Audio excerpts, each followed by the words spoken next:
इन दिनों भारत में online shopping बहुत तेजी से बढ़ रही है।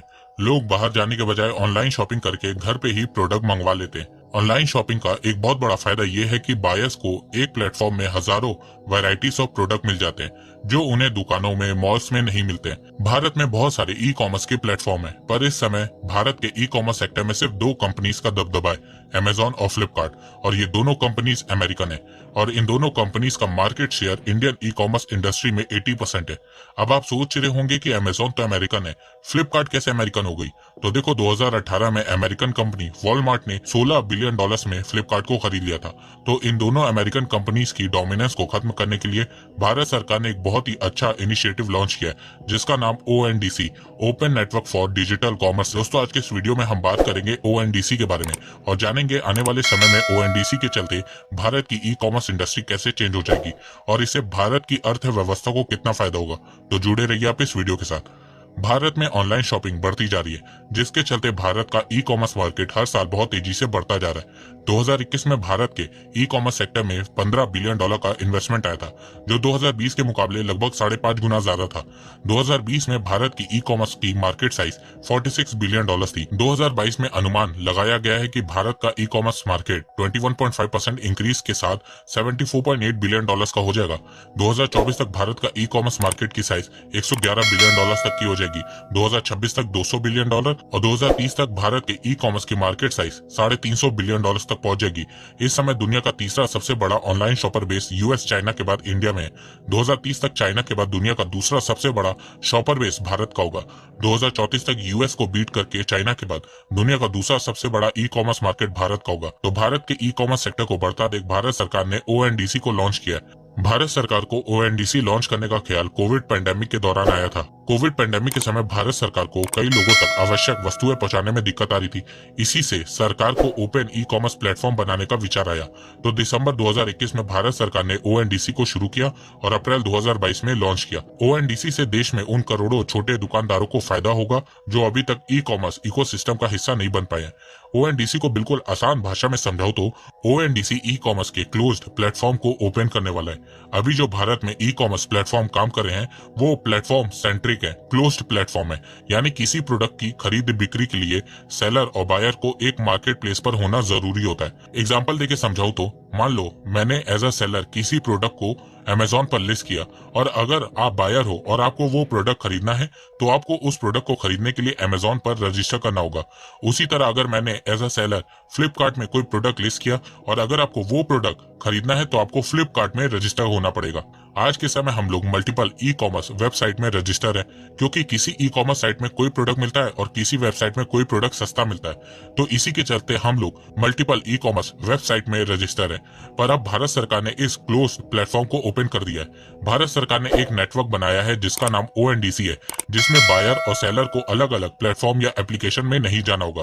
देखो, जिस तरह पहले ऑनलाइन पेमेंट के लिए पेमेंट करने वाले और पेमेंट रिसीव करने वाले को सेम प्लेटफॉर्म डाउनलोड करना होता था, मतलब आपको पहले पेटीएम से पेमेंट करनी होती थी तो सामने वाले के पास भी पेटीएम होना चाहिए था, तभी ट्रांजैक्शन सक्सेसफुल होती थी। लेकिन जब से UPI आया है तब से आपको बहुत सारे पेमेंट ऐप की जरूरत नहीं पड़ती है। अब अगर आप गूगल पे यूज करते हैं तो आप फोन पे या पेटीएम वाले को पेमेंट कर सकते हैं, या आप फोन पे यूज करते हैं तो आप पेटीएम या गूगल पे वाले को पेमेंट कर सकते हैं। UPI के आने से पेमेंट वाला प्लेटफॉर्म क्लोज से ओपन हो गया।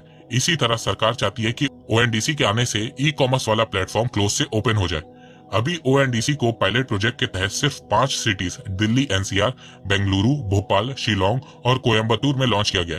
इन 5 सिटीज को भारत सरकार ने ज्योग्राफिकल लोकेशन के तहत सेलेक्ट किया है। अगस्त के एंड तक ONDC को 100 सिटीज में लॉन्च करने का टारगेट सेट किया गया। ONDC में 24 ई कॉमर्स फर्म ने ज्वाइन कर लिया है।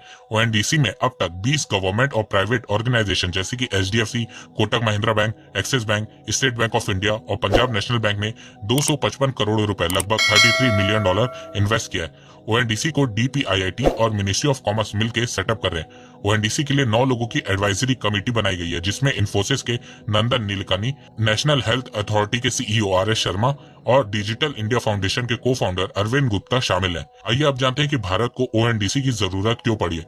भारत सरकार ने यह प्रोजेक्ट इसलिए लॉन्च किया क्योंकि ई कॉमर्स जायंट अमेजॉन और फ्लिपकार्ट अपने प्लेटफॉर्म में बहुत ज्यादा मनमानी करते हैं। इन दोनों ई कॉमर्स प्लेटफॉर्म में छोटे सेलर्स को मौका बहुत कम मिलता है। छोटे सेलर्स के साथ भेदभाव बहुत होता है। इन प्लेटफॉर्म में ज्यादातर आपको बड़े सेलर या कंपनी की मोनोपोली दिखती है, जिसके चलते बहुत से सेलर इवन बायर्स इनसे परेशान है।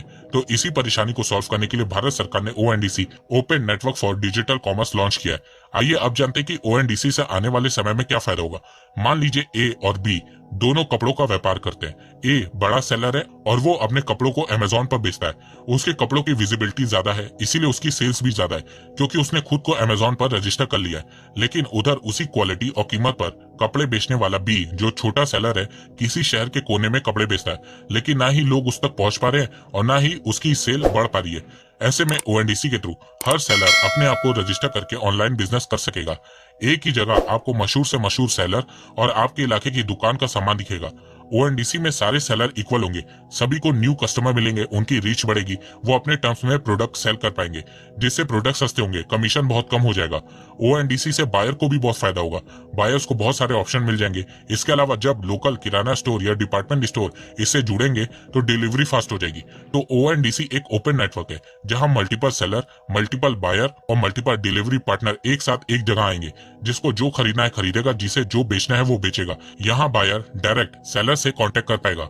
अब तक हमने ई कॉमर्स साइट में सिर्फ सेलर्स की रेटिंग देखी है, पर ONDC में यूनिफाइड रेटिंग सिस्टम भी होगी। ONDC में सेलर रेटिंग के साथ साथ बायर्स की भी रेटिंग होगी और साथ में डिलीवरी की भी रेटिंग होगी। बायर रेटिंग से पता चलेगा कि बायर कितनी बार प्रोडक्ट को रिटर्न करता है, पेमेंट ऑनलाइन करता है या कैश ऑन डिलीवरी करता है। वहीं डिलीवरी रेटिंग से पता चलेगा कि डिलीवरी करने वाली कंपनी की परफॉर्मेंस कैसी है, कंपनी टाइम पे प्रोडक्ट डिलीवर करती है या नहीं।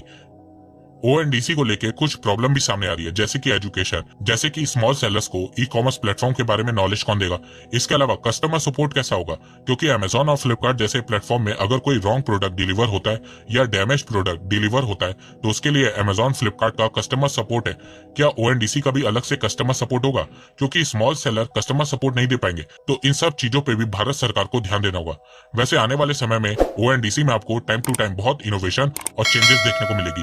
देखो, जिस तरह UPI का फायदा आपको तुरंत देखने को नहीं मिला था, वैसे ही ONDC का फायदा आपको तुरंत देखने को नहीं मिलेगा, 2-3 साल बाद देखने को मिलेगा। पर आने वाले समय में UPI की तरह ONDC का पॉजिटिव इंपैक्ट इंडियन इकोनॉमी में बहुत तगड़ा देखने को मिलेगा। तो दोस्तों, आपको क्या लगता है? आप अपनी राय मुझे कमेंट सेक्शन में बताइए। मैं कहना चाहता हूँ, आप जितनी मेरी वीडियोस को शेयर करेंगे उतनी ही रीच मेरी बढ़ेगी और उतने ही लोग मेरे से जुड़ेंगे। तो वीडियो को शेयर करना, चैनल को सब्सक्राइब करना बिल्कुल भी मत भूलिएगा। मैं ऐसे ही एजुकेशनल वीडियोस लाता रहूंगा आप लोगों के लिए। तो अभी तक के लिए बस इतना ही, धन्यवाद।